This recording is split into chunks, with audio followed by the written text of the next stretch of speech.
All right.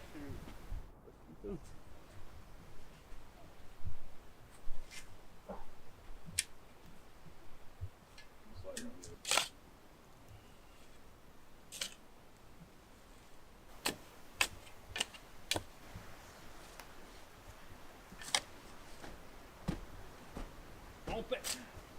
We'll pose with that. Happy with the sign.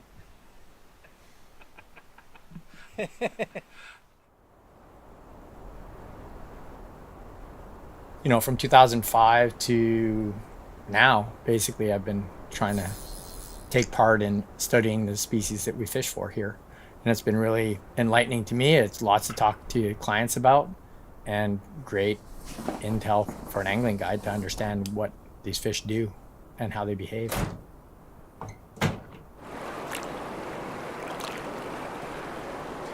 Bull trout are considered an indicator species because they need diverse and healthy habitat. If bull trout can sustain and be productive within a watershed, then it's likely the watershed can sustain those other species that are native to that watershed. They colonized coastal watersheds at the time of glaciation. So they're native, they're endemic. They came into our rivers when our rivers were formed.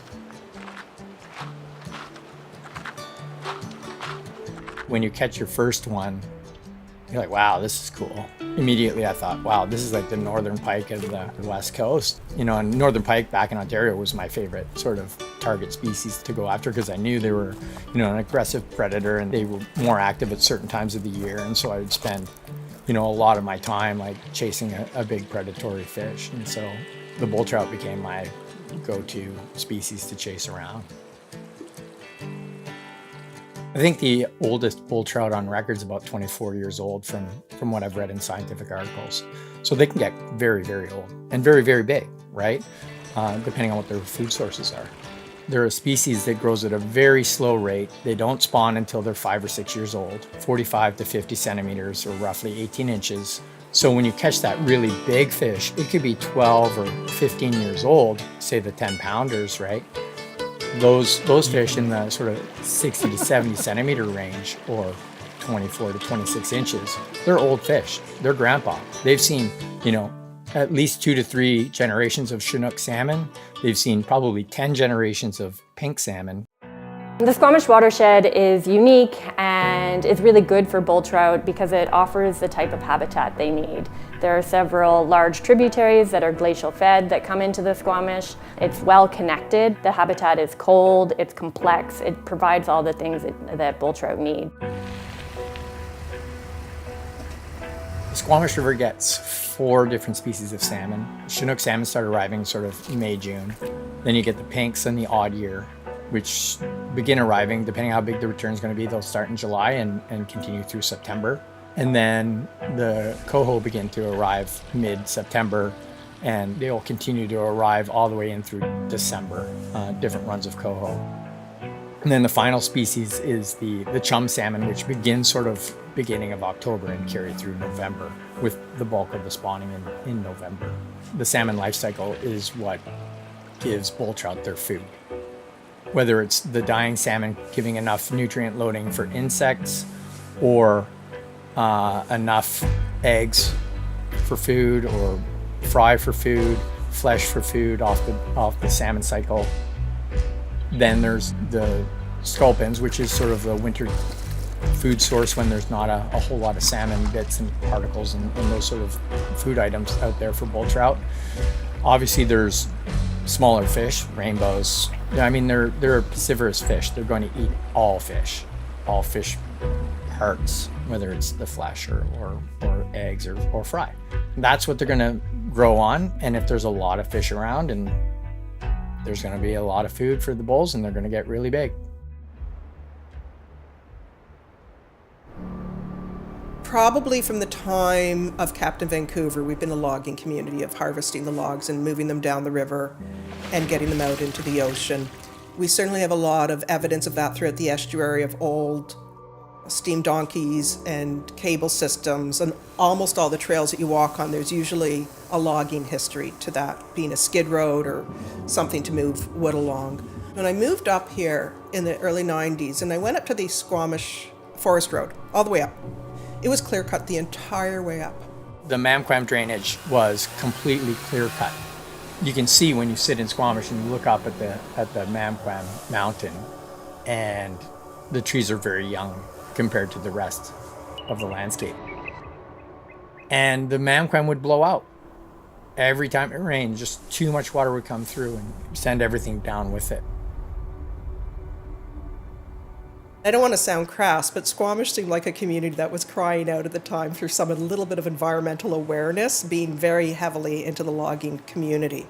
We, from 1995 until 1998, did assessments on all the watercourses in the entire watershed. I have flown, walked, swum over 144 watercourses in both watersheds, identifying areas that had been impacted by logging, to restore habitat for migratory fish, removing anadromous barriers for migratory fish.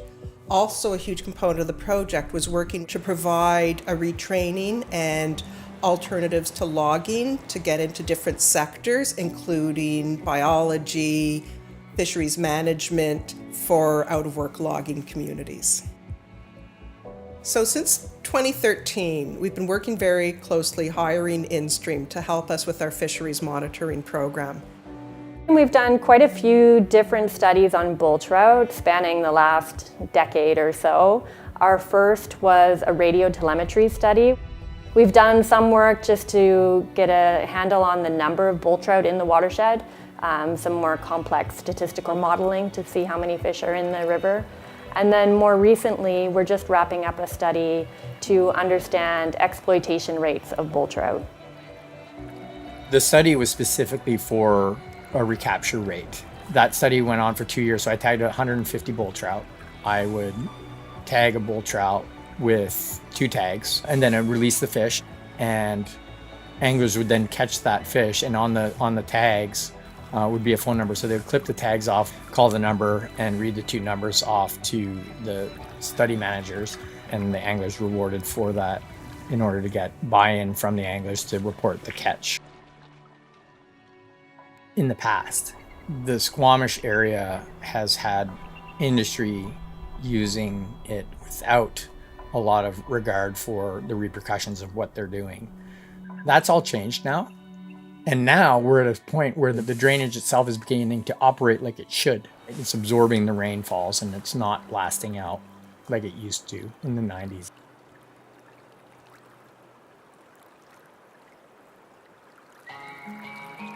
A lot of work has been done to help salmon species. So as these projects get worked on, you're going to see the cumulative effects of positive change versus what happened early on, which was the negatives of building a training dike and using creosote pilings in the sound and not paying attention to the environment. And any industry going in has new and important protocols to follow, and the bull trout are going to benefit from that. As a biologist, what I think is most cool about these fish is just how elastic and plastic they are. They have several different behavioral strategies and migratory strategies that allows them to use habitat in most of the watershed. And they can change their behavioral strategy according to the environmental conditions at the time. Where that diversity is what makes them just a really cool fish to study.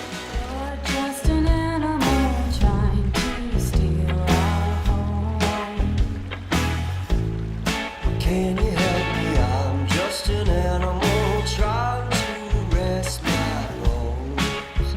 Oh. Best not come scratching around all this here I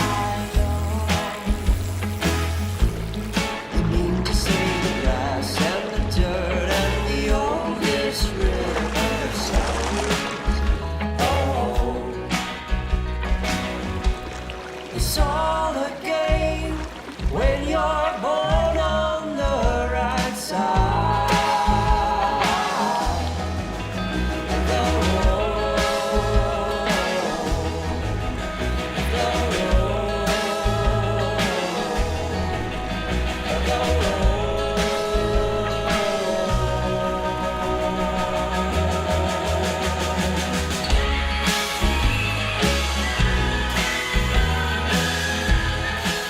Chunky because he's like Oh no, it's just long. It's really big actually. Ultimately, we want to understand how fish are using their habitats, where they're moving to and when, and in understanding that, we can potentially protect critical habitat for them to execute their life history and exist in our watershed. Working with these groups has always been important to me. If you're a user of the space, you should contribute somehow and help with the actual resource that you're using. You've got to take up the torch and go and find those organizations and give back. We have something very, very special in Squamish, and we need to respect it.